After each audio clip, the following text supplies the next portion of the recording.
19 ini ke training calon tenaga kerja. Jadi dari tadi ya, misal dari 50 orang kita interview, yang lolos 25, kita panggil semuanya, kita training. Nah, training paling mudah adalah sesuaikan bidangnya masing-masing. Penilaian paling baik adalah, kalau menurut pengalaman saya ya, ternyata bukan masalah skill. Orang bodoh bisa diajarin, tapi etika atau adab itu nomor satu. Kenapa saya bilang seperti itu? Pergerakan di ranah karyawan, misal ada yang demo, ada yang minta ini, minta itu, ngajak orang-orang keluar, tim kita kadang, ayo ini perusahaan nggak baik, itu selalu ada pemicunya. Dan pemicunya itu adalah mereka, istilahnya yang toxic people tadi, itu yang mereka secara etika nggak punya etika ya, bahasanya. Nah, dari situ kita harus screening, bisa screening di awal, jauh-jauh hari. Saya lebih cenderung mendingan orang yang nggak paham saya ajari jadi paham, daripada orang yang expert tapi dia tidak punya,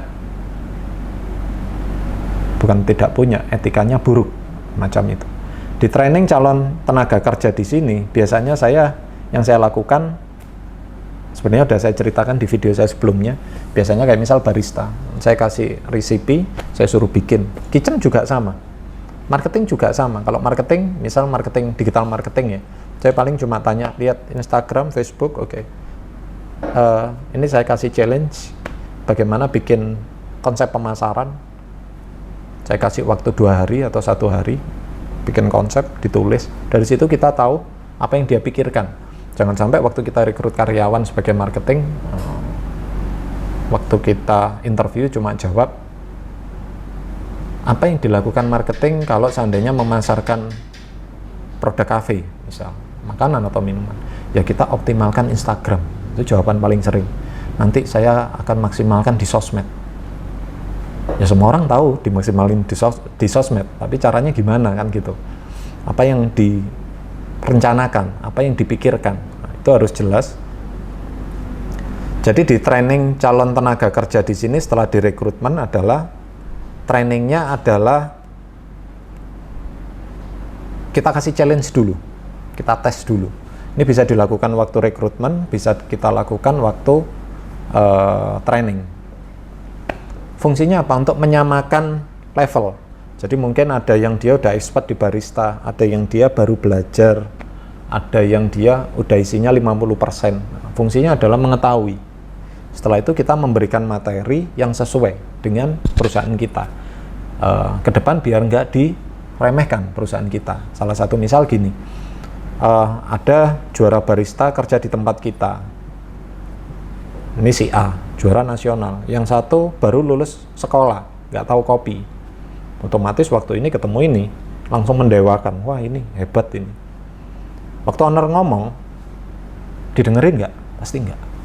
Kenapa? Karena owner nggak tahu apa-apa. Tapi kalau owner punya, perusahaan punya wibawa, beda lagi. Ini juara barista, ini fresh graduate. Perusahaan masuk, oke, ilmumu udah keren. Yang si B tadi, yang fresh graduate, kamu belum tahu apa-apa. Oke, saya kasih materi. Tolong ilmu-ilmu yang lainnya disimpan dulu. Bukan salah, disimpan dulu. Karena nanti di sini yang kita jual adalah, karena dia juara barista ya, yang kita jual di sini bukan kopi, tapi yang saya jual di sini adalah es jus, misal. Berarti kan ilmunya nggak bermanfaat, ilmunya kan nggak kepake ya, ilmu kopinya nggak. Kita jualnya minuman kolagen, kecantikan, sama es jus misal. Jus apa? Jus buah. Oke. Berarti kita kasih materi lagi. Jadi akhirnya apa? Si A sama si B statusnya sama. Atau mungkin kalau yang kita jual adalah kopi misal. Oke, kita jual kopi. Oke. Kalau masnya juara nasional barista misal, biasa pakai mesin A, B, C, D. Kopinya yang bagus, tapi saya di sini mau pakai kopi yang asalan aja grade-nya. Saya mau pakai kopi kapal api misal, karena kapal api ini saya dapat free product. Saya pernah seperti itu ngerjain di salah satu kota yang dia ternyata punya distributor kopi tadi kapal api. Mas, ini aku punya sampel produk segini, tolong masukin menu. Nah, seperti itu. Awalnya baristanya nolak, tapi Oke, ini challenge baru ini keren juga ternyata. Jadi waktu itu yang dimasukin kapal api, kemudian apalagi ya, Torabika, ada Beng-Beng, ada macam-macam ya, jadiin satu, sehingga yang dijual di situ bukan produk yang keren, produk yang konsumen nggak tahu kalau ternyata itu produk sponsor semuanya, kayak gitu. Nah, di rekrutmen karyawan sama training ini adalah menyamakan level, visinya disamain di sini. Training.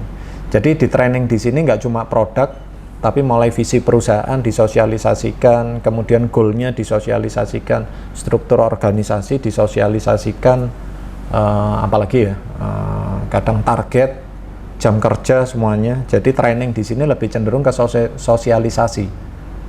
Dari training nanti kita akan tahu siapa yang kepake, siapa yang enggak. Ada yang waktu training duduk dengerin, besok hilang. Banyak sekali, hampir 30-40% dari 10 orang, 4 orang ini hilang di hari kedua, hari ketiga, hari keempat training. Nah, jadi jangan kaget ya, saran saya jangan kaget loh, ini kenapa? Karena banyak sekali klien saya yang kebakaran jenggot waktu yang di training hari pertama orang 30, padahal di outletnya itu butuh orang 10, saya sengaja yang saya training 30 orang karena saya tahu nanti ada yang tereliminasi otomatis.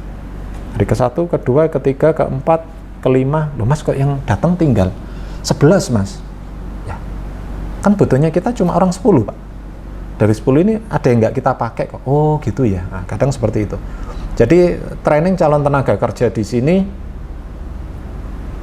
detail, dalam arti detail itu kita bicara jangan yang manis-manis, jangan, kita harus bisa buat shock terapi di mentalnya. Oke, kalau kamu kerja di sini setahun kamu bisa beli Lamborghini, ya kan? Tapi gajimu cuma 1 juta. Ya. Kalau kamu salah, kamu melakukan kesalahan A, B, C, kamu langsung SP3, kan drop. Tapi kalau kamu baik, kalau kamu punya empati, punya etika yang baik, nanti akan gini, dinaikin. Jadi waktu training itu dibuat naik turun dulu, kayak roller coaster ya, naik turun. Fungsinya apa? Biar dia tahu nggak cuma manisnya aja, karena apa? Manusia itu pada dasarnya suka hal yang nyaman. Nggak nyaman nggak ada yang seneng kok sebenarnya. Tujuannya kita naik turunkan adalah dia masih tetap kokoh nggak di pendiriannya dia. Apa sih dia ini sekarang nganggur, dia cari kerja. Waktu kita kasih peluang, kadang waktu di sesi training ya 1 minggu misal, 1 minggu itu ada yang satu si kompor, apa ini tempat kerja saya dulu seperti ini apa ini perusahaan apa ini, dia besok nggak masuk, padahal akhirnya si B kemakan.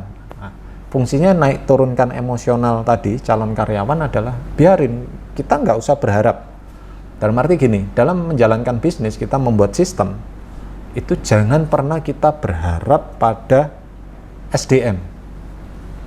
Saran saya di sini berharaplah pada Tuhan. Nah, kayak gitu ya. Kenapa ya? Yang ngapain berharap ke SDM? Toh SDM yang baik atau buruk itu seleksi alam kok. Dia tetap di sini atau dia tetap di sini 10 tahun, 20 tahun, atau dia besok keluar, atau dia habis 20 tahun baik sama kita seperti keluarga, kemudian tahun ke-21 dia menjelek-jelekan kita, itu cuma masalah seleksi. Jadi nggak usah terlalu gandoli mempertahankan sesuatu, apalagi SDM enggak. Saran saya mindset owner dalam training calon tenaga kerja adalah dengan atau tanpa manpower itu, dengan tanpa dia, perusahaan bisa tetap berjalan. Fokusnya di situ. Perusahaan gede semuanya seperti itu. McDonald, KFC, ini keluar SP3 sekarang keluar, besok ada lagi orang yang seperti itu. Ada nggak mega bintang istilahnya di dalam perusahaan itu? Nggak ada. Jadi simpelnya kayak gitu ya. Di training calon tenaga kerja, SOP disosialisasikan, resipi disosialisasikan, semuanya disosialisasikan, emosionalnya dibawa naik turun. Nanti dari situ terakhir sebelum kita kelanjut soft opening ya, kita akan tahu dari 1.000 orang ternyata yang qualified rata-rata cuma 5-6 orang. Ini dari pengalaman saya, dari 1.000 Itu yang benar-benar qualified 5 atau 6. Waktu kita main statistik, simple. Kalau kita cari orang 10, berarti target lamaran masuk adalah 2000. Simple kan? Cari karyawan sama kayak menjual produk. Sama, marketing juga.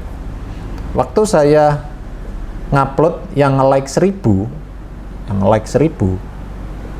itu akan dilihat misal orang 10.000.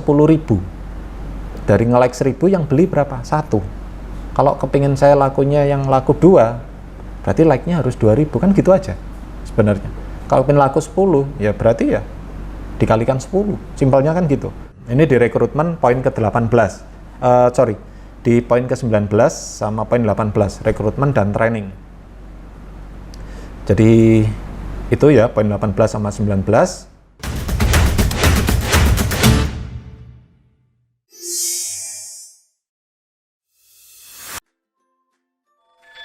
MLGcoffee.com